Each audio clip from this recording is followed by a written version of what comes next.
your release and pop. The release and pop happens right as you leave the lip of the jump.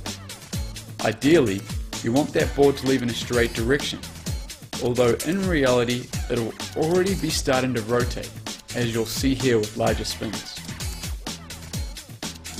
The release of pop is easy. Tall on the run-in, transferring to lowest with your knees through the setup point, and resisting against the lip, transferring back to a full extension at the last moment. Releasing your spin takes lots of practice, and timing is the critical element. As you pass the setup point, that's where you begin to wind up for the spin. And just before leaving the lip of the jump is where you release your rotation. There should not be a paused moment between when you finish winding up to when you release. As soon as you reach your wound up position, release it into your spin. This is happening at the very last moment as you're launching out. In reality, lots of snowboarders wind up and release too early. If you're having trouble spinning larger amounts of rotation like 5s and 7s, then try delaying your wind up and release until you're closer to the lip. Release happens first with the arms and shoulders, creating tension through your spine between the upper and lower body. Then power comes as you follow through with the hips, knees and board. As you're in the air, keep your core tight so the upper and lower body are connected and rotating at the same speed. When you see a messy spin, it's often because the upper and lower body are rotating separately. If your body is tight and compact, you'll spin more easily with large rotations. The amount of tension you create is important. The more tension you create, the faster you will spin. If you're hitting a small jump like 10 foot and you're spinning a 360, do you need much tension? Yes, quite a bit. What about doing a 360 on a large jump like 40 foot? No, not so much. But if we want to do a 720 on the same 40 foot jump, then considerably more tension needs to be created than for the 360. The more you want to spin, the more tension you need to create and release. And large jumps need less tension than smaller ones. Release direction is important for staying balanced.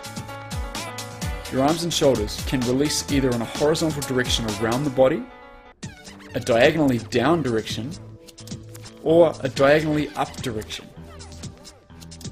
What happens if you release in a diagonal direction by mistake? You end up doing a corked spin. With backside, it's easy to spin diagonally down by mistake. And with frontside, it's very common to spin diagonally up. When learning 3s, 5s and 7s, try to release horizontally around the body before learning to cork them. Aspect 4, landing. Spotting the landing allows you to easily stomp with style and helps you to stop your rotation heading in the correct direction. It's very important, but doesn't matter at all until you've been working on the first 3 aspects and are starting to get the hang of spinning in the air. Make sure you watch the videos on 180s and 360s first, so you already know where to spot the landings for these tricks. When you first learn to spin, you'll almost always become a little disorientated and be like, whoa, what happened? You probably won't be able to spot your landing at first, but as you do them more and more and become comfortable with other aspects of spinning, your landing will start to come easily into view, even with large spins like 720s. What's the easiest spin? A frontside 180. Why? It's easy to spot your landing. Jump a front one on the ground right now. Your head doesn't even move. A back one is slightly harder.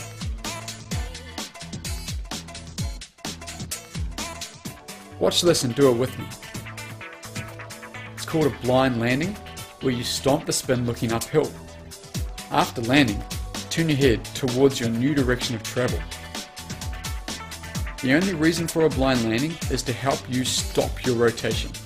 It allows you to land clean and helps avoid over-rotating or reverting. A back 3 has an open landing. Try jumping it on the ground. Your landing will come into view just after you've spun the first 180, and it's easy to stop your rotation while looking forwards. A backside 540 is like a back 3 with another back 1 added on the end, so it also incorporates a blind landing.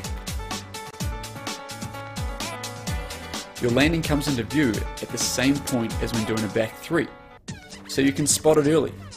Stomp it down switch, and after landing your head turns into your new direction of travel.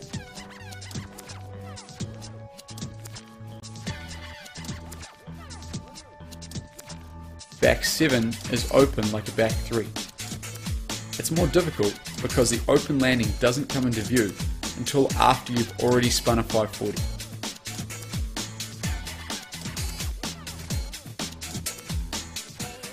Each added 180 keeps alternating between blind and open landings. With switch backside spins, you spot the landings in the same way as backside. With frontside, a front 1 has an open landing. Front 3s are like doing a front 1 with a switch back 1 added to the end, so it uses a blind landing. This is a commonly misunderstood trick in snowboarding, and many riders find it difficult to cleanly land front 3s when learning them. Front 5s are open. Spot the landing after 360 degrees and rotate the last 180 like stomping a front 1. Front 7s are blind like front 3s. With switch frontside, aka cab spins, you spot the landing in the same position as frontside spins.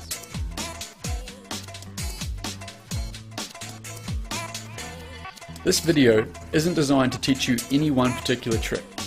It's to provide you an outline of the most important aspects with regards to spinning 3s, 5s, and 7s. The first key was how to create a solid platform to spin from. Pick where you're going to drop in from. Do one setup turn and make a platform on the way up the lip, leaving in a straight direction. Second aspect talks about the significance of a setup point, the area of flat ground between the downhill run-in and the uphill lip of the jump. This tells you approximately where to transfer from your setup turn to a platform. It's also where you're lowest with your knees and begin to wind up for your spin. Thirdly, we discussed release, which happens both with rotation and pop at the very last moment as you leave the lip. The amount of tension you need to create when releasing depends on the size of the jump and how much you want to spin. Remember to release in a horizontal direction around the body while learning new spins. The fourth key showed where to spot your landings for different spins. We discovered that half of all spins are landed blind, which is a difficult concept to master at first. Spotting your landing properly allows you to stomp down with style, so you can easily ride away into the next feature. If you're learning to spin switch, you can get a clear visual aid by watching the opposite version of this video. The 4 key principles are exactly the same for spinning switch. This is Nev Lapwood